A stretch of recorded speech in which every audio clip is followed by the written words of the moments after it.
وعلى آله وصحبه وسلم تسليما كثيرا. أما بعد، السلام عليكم ورحمة الله وبركاته. يعني إلهي سبحانه وتعالى يا هرت مهرله أولا وآخرا سجانو مهرنا قينا سجا يا رب سبحانه وتعالى عماشة فضيدية بلو جودة يدمات جودة وافجين تورنا إلهي بسكله جبين تيدا يدمستير كيدنا مهدي ذا إلهي بالله سبحانه وتعالى. وحوي حبالهن سيد هريب الله تلمامي وذكر كيسان أنتي ماشوا علاقتي ما هين والله جاي بقفكم إنه مشروع ولا لك عرب كاكود فتوى على جاي وضدك قاركود إنه وقاتان مشروع عد لقى سوق عتبي وفهمان نورتا مشروع خيروها وضدكوا أي تلدوا دي يحوجوا دي اللحاتكوا دي اسكوجين وحنا هاي ترى كبلوني مسجد كان كبلوني أنتي بلودي ده وحويان خير كان بين بكل هيد أنتي جبيسي أنتي بلودي فرق وين بارنتي ودحيي عمل كاستول قبطانه واسدا سوي ساج كان كبلوني dadkii ugu horeeyeen isku yeernay horta wuxuu ahaa dhowr iyo 40 qof buu ahaa oo ka kooban muwaadiniin iyo imaamiyo iyo odayaal iyo dhalinyaro ka kooban waxay ku soo gabagabootay haddana 15kii waxay ku dambeeyeen tiraan ka badnayn 5 qof ayay ku soo dambeeyeen ilaahay khayr siiyo aad iyo aad muxuu ahaa dadaal badan u sameeyay oo imkaan filayo ragii inay halkan maanta ay wada joogaan marka waxa weeye nin kasta horta intii uu ka geystay buu leeyahay waxaan ugu tala galnay marka maanta oo aan xafladan yar aan u qabanay amalka marka la qabto amalkii waa inuu gabagaboodo annagoo hadafkeegu ahaa inaan xabaal kaliya aan dhisin ay noqoto tan tii koobaad ee aan wax ka qabanay noqoto horta inaan dadka tusno wixii aan ka qaadnay waxa weeyaan haday dibad joogaan iyo haday gudaha joogaan hadday muxuu ahaa xoog geliyeen iyo haddii ay geliyeen muxuu ahaa hanti ay geliyeenba wixii ay bixiyeen wixii uu galay inaan tusno waa wax laga maarmaan weey xabaalahan oo dhowr boqol oo mitir isku wareega markaan bilaabaynay waxa la yiri waxa ku baxaya dhowr iyo 30,000 oo dollar baa ku baxaya oo waxa weeyaan muxuu ahaa kan injineeradii nala shaqeynayay deetana waxa la yiri war lacagta inta leeg meelan ka halkeen ka keenna waxa la yiri lama karayo waxaan yiri waan karaynaa deetana waan qorshaynay dhalinyartii iyo dumarkii iyo odayadii iyo muxuu ahaa aymadii masaajidda waanu dhaqaaqnay waxa weeyaan waxaan helno waxaan siinaynay sibid iyo waxa siinaynay dhagax iyo neesta ayaan siinaynay waxa xooga muxuu ahaa shaqadaana waxa ka qayb galay shirkadihii magaalada ka shaqeynayay ayaa ka qayb galay oo ay ugu horeyso shirkadda Xamdi ay ugu horeyso ayaa ka qayb galo qayb aad iyo aad la xalay ka geystay waxa qayb weyn ka qaatay muxuu ahaa haydmiisanadii magaalada ka shaqeynayay baa qayb ka qaatay maalmaha khamiista iyo jumcaha shaqeynayay gaar ahaan jumcaha marka maalinta jumcaha ayaa wasaadada iyo dhammaan isku wada imanayeen annaguna gacantan ka shaqeynaynay ku wadaad iyo ku waran laaba de waxa weeyaan ciida iyo dhagaxa la qaadayay waxaan dadka ka soo qaadnana intaas ayaan siinaynay shirkadaha kale ee jaajuurka iyo wax sameeya ayaguna jaajuurkay qayb ay ka geysteen marka horta waxaan aad iyo aad aan ugu mahadnaqayaa shirkadaha muxuu ahaa dhismaha oo qaybta laxaad kale ka qaatay waxa kale oo mahad ballaaran u soo jeedinaynaa xaafadda oo iyaduna marka qayb weyn ka qaadatay oo rag iyo dumarba aad uga qayb galay waxa aad iyo aad xusid mudan nimanka wastaadada ama kooliga caadiga ah oo maalinta jumcaha ama markay maalinta jumcaha ay shaqo tagaan shaqada soo waayaan noo imanayo shaqada ugu weyn qabtay oo muxuu ahaa injineerkan Cadmadoon iyo Jamaal ha u horeeyaan iyo muxuu ahaa Fanjax ha u horeeyaan ay muxuu ahaa aad iyo aad ay qayb weyn ay nooga qaateen aad baan horta ugu mahadnaqaya imika risaalada aan u jeednaa waxa weey aan u soconaa waxa weeyaan hanti wixii aan dadka ka qaadnay alxamdulillah aad iyo aad baan runtii ugu faraxsanahay amalkaas waayo waxaan soo gaadhnay meeshan way darkaysan yani meesha inta ay leegtahay waa la boobayay oo jagooyinka soo galayay si aanan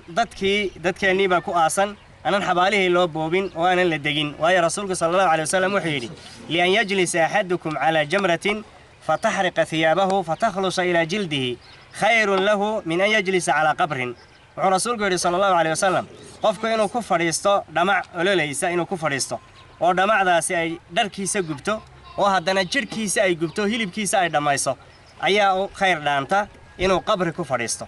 وحكى له رسولك صلى الله عليه وسلم أو نهي وحول لا تصلوا إلى القبور ولا تجلسوا عليها قبور تحقي هذا هؤتو كننا هنا كفر يسنينا مركا قبورته وحي لهذا احترام بي لهذا ماموس بي لهذا قفك مسلم كي هدون نولي هاي هدي أو دنتبا وحولي هاي قيمة يقايو لي هاي قدرين بولي هاي الشرف بولي هاي مركا إلا إلى اليوي marka ilaalinayno dadkii walaalaheenna ay halka ku aasnaa waayo dhammaanteenba waa tii rasmiga ahayd wey iminka halkaan taagannahay waa qabuuro weeyi waa meeshii rasmiga ahayd inaan hagaajinno oo aan ixtiraamkii qofka muslimka u lahaa ilaalino taasi mid bay ahayd ta labaad waxa weeyaan gidaafadda iyo wasakhda iyo bullaacadda magaalada oo dhan iyo dhiigga iyo qurunka oo dhan ayaa halkaa lagu soo shubayey waxaan ka dhiidhinay markaa arrinta noocaas oo kale ah oo dawladdii hoose oo mas-uuliyadda lahayd ay wax ka qaban weyday inaan innaku markaa wax ka qabanno dadkii abaabulno ta saddexaad ee faa'iidada ku jirtaa waxay tahay dhulka intaa leeg xabaalahani markay raagaan ee muddo badan ay joogaan waxaa laga yaabaa kumanaan qof baa ku aasan hadhow kumanaan kale ayaa lagu aasayaa kumanaan qof oo kale ayaa dib loogu aasi doonaa waa dhul space fiican oo yani waxa weeyaan innaku aan haysanno weeye oo magaaladii ay leedahay waxa kale oon mahad u mahad celinaya oonan iloobaynin halkan ay ku taalla xabaashani beertan waxa weeyaan dadkii lahaa oo markii hore xabaalahan bixiyey markii dambena xabaaluhu ay sii gaadheen waxa weeye reer xasan muxuu ahaa reer xasan diiriye aad baan runtii mahadnaq badan aan u jeedinaynaa waayo waxa weeye magaalada gebigeedu xabaalay ka dhisan tahay dadyawgii ay xabaaluhu beerahooda ay ku yaaleen dhagaxuun bay iska riixeen oo jagooyinkii bay iibsadeen dhulkii bay jeexdeen iyagaa degay dadka ka iibiyeen laakiin iyagu waxayna yidhaahdeen meel alla meeshii aad xabaal u garataanba soo dayray bay yidhahdeen eega idinku annagu waxban meel nii joogsan mayne bal idinku mara waxa sharaf bay leeyihiin oo qiime agteeda ku leeyihiin oo bulshaday ku leeyihiin waxaan leenahay wanaag badan bay iyagu iminka xabaalo meelaha ku hadhay oo waddooyinkiia waa beertayadii darteed u faqanaya oon ognahay oo 1 iyo 2 aanan lahayn ilaahay ha ka baqeen ee doonaya inay ku dhaldhalaan oo carruur ay ku yeeshaan oo ay ku dhaqmaan oo ay halka dheef ka raadiyaan kuwa doonaya waxaan leenahay waxaad yani qof nool yani marnaba damiirkaaga ku siin maayo qof nool inaad ku dul fadhiisato ood ku tulkaadido waa saasoo kale baan qofku muxuu markaa u dhintana intaas waxaan uga gudbayaa waxa weeyaan waxaan u soconnaa imika waxa weeyaan xabaashii koowaad ee wax ka qabanay xabaalo badan baa jiray gaar ahaan xabaalaha bariga ayaan ka bilownay galbeedka waan ku dambayn doonaa magaalada insha allahu tacaala waxaa noogu xigay xabaalaha jariska xuur imika jarku way nala joogaa isagii laftiisa way nala joogaa maasha allah waa kan jawaana xildhibaan waana shaqooyinkoodii ay runtii dawladda hoose ay aad iyo aad ay u dayacday weeyi waxaan u jeednaa waxa weeyaan tallaabada tan ku xigta inaan xabaalaha aan wax ka qabanno waxaan leenahay markaa deegaanka xaafadda degan jariska xuur iyo muxuu ahaa xaafadda sare xalane imaamiyada iyo muwaadiniinta haweenka iyo waxgaradka waxaan leenahay waa nii soo soconnaa wax ka qabta arrintaas oo waxa wana garab gala dayrka intaa leeg xaafaddan dadkii deganaaba arrintaa wax ka qabtay marka xaafaddaasina waa xaafad aad u ballaaran waxaan aad u rajaynaynaa insha allahu tacaala inay aad noo dhiirigeliyaan ciddii kalena maqlaysa dibadii guda joogtana waxaan insha allahu tacaala aan ka rajaynaynaa iyaguna inay gacan ay nagu siin doonaan waxa iyaduna markaa ku xigi doonta dee xabaalihii kale ee magaalada oo waxqabad u baahan waxaan ku soo ururinayaa ilaahay subxaana wa tacaala baa mahad leh mahad ballaaranna waxaan u jeedinaynaa dadkii muxuu ahaa nagala qayb galay hawshaas yacni fikrad waa la keenaa laakiin haddii aanan muxuu ahaa aan loo joogsanin oo aanan muxuu ahaa laysla qaadan oon juhdi iyo dadaal lagu bixin waxba midho ma keento waxa weeyaan carab baan nidhi odayada adaa odayahe waxa weeyaan muxuu ahaa guddoomiye ka noqo raggii joogtada ahaa buu ahaa waxaa ka mid ah muxuu ahaa muuse baaruud sheekh faarax baa ka mid ah cumar baa ka mid ahaa يعني waxa weeyaan cabdiraxmaan iyo raggii kale iyagu laftoodu ka qayb galay aadka u faraha badnaa dhammaantoodba waxaan leenahay dee camalkeennii